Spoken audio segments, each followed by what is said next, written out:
नीम करौली बाबा दिव्य पुरुष माने जाते थे। लोग उन्हें भगवान हनुमान का अवतार भी मानते हैं। नीम करौली बाबा ने हमेशा दूसरों की सेवा पर जोर दिया। वह इसे भगवान की भक्ति का सबसे अच्छा माध्यम मानते थे। नीम करौली बाबा जी जीवन की हर परेशानी से मुक्त होने की बातें बताई हैं। नीम करौली बाबा को चमत्कारिक बाबा में से एक माना जाता है। उनका जन्म उत्तर प्रदेश के अकबरपुर गांव में सन 1900 के आसपास हुआ था। उनके भक्त उन्हें हनुमान जी का अवतार मानते हैं। वे एक सीधे साधे सरल व्यक्ति थे। नीम करौली बाबा को भक्ति योग से भगवान की उपासना करने वाला बताया जाता है। नीम करौली बाबा ने हमेशा दूसरों की सेवा पर जोर दिया।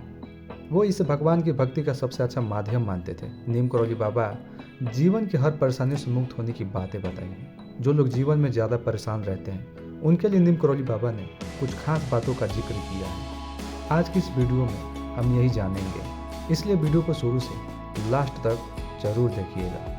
और नीम करौली बाबा के नाम पे एक सब्सक्राइब भी करिए। और ये चैनल पे जल्द ही 1000 की फैमिली होने वाली है, इसलिए इस चैनल का मेंबर बनिए। चलो वीडियो को शुरू करते हैं। नंबर 1, करे सिर्फ ईश्वर की प्रार्थना। नीम करौली बाबा का कहना था कि मनुष्य अपने चिंताओं को कभी समाप्त नहीं कर सकता है। उसका कारण है कि मनुष्य एक तरफ भगवान को मानता है और एक तरफ ये भी सोचता है कि क्या मेरी परेशानियां कभी खत्म होगी। ईश्वर को मानने वाला और चिंता करने वाला दोनों ही मस्तिष्क के एक छोर पर नहीं बैठ सकता। मतलब कि अगर आप ईश्वर पर विश्वास करते हैं तो आपको चिंता करने की ज़रूरत नहीं है, और अगर आप चिंता करते हैं तो आपको ईश्वर पर विश्वास नहीं है। नंबर 2, चिंताओं से रहे मुक्त। महाराज जी कहते थे कि मनुष्य किसी चीज़ को प्राप्त करने जाता है लेकिन किसी चीज़ को लेकर लौटता है।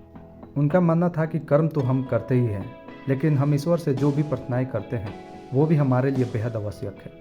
लेकिन जीवन में हमें कभी ये नहीं सोचना चाहिए कि जो हम चाहते हैं वो हमें हमेशा मिले। वह कहते थे कि ईश्वर जो करते हैं उसमें ही सबकी भलाई होती है। कभी ऐसा भी होता है कि जो हम मांगते हैं वो हमें मिल जाता है, लेकिन जब इच्छा पूरी ना हो तो इसका मतलब ईश्वर ने हमारे लिए कुछ और सोचा है। महाराज जी कहते थे कि मनुष्य इच्छा किसी और चीज़ की करता है लेकिन उसे प्राप्त कुछ और हो जाता है। नंबर 3, कर्मों पर दे ध्यान। नीम करौली बाबा ऐसा कहते थे कि बहुत सारे परिणाम हमारे कर्मों पर निर्भर करते हैं। यदि हमारे कर्म बुरे नहीं होते हैं तो हमें अप्रत्याशित यानी अच्छा फल भी प्राप्त होगा, और अगर हमारे कर्म बुरे हैं या हम किसी के बारे में बुरा सोचते हैं तो कुछ कर्म बंधन से कटने के पश्चात जो फल बचता है ये सृष्टि उसके अनुरूप हमें फल देती है। नंबर 4, कर्मों के हिसाब से फल होगा प्राप्त।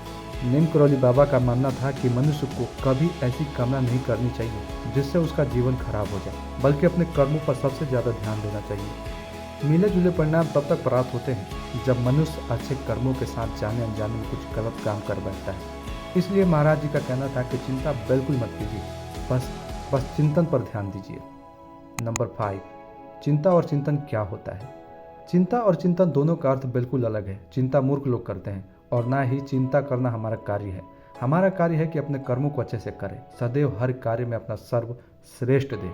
यदि आप जीवन में किसी भी व्यवसाय से जुड़े हैं तो उसमें भी सभी कार्य अच्छे से करें। महाराज जी कहते हैं कि किसी भी कार्य को अंजाम देने से पहले उस पर चिंतन जरूर करें और उसके बाद उस कार्य को करें। कार्य को करने के बाद उसकी चिंता बिल्कुल न करें और उस कार्य को ईश्वर के भरोसे छोड़ दें। नंबर 6, सकारात्मक परिणाम के बारे में सोचें।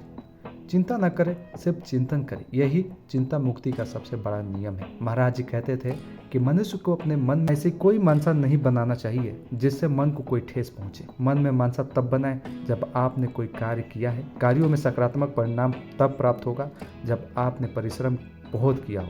नकारात्मकता से दूर रहिए, ईश्वर पर भरोसा रखिए। दोस्तों, कैसी लगी वीडियो कमेंट में हमें ज़रूर बताइएगा, और आप भी नीम करौली बाबा के भक्त हैं तो चैनल को सब्सक्राइब जरूर कीजिएगा। जय नीम करौली बाबा।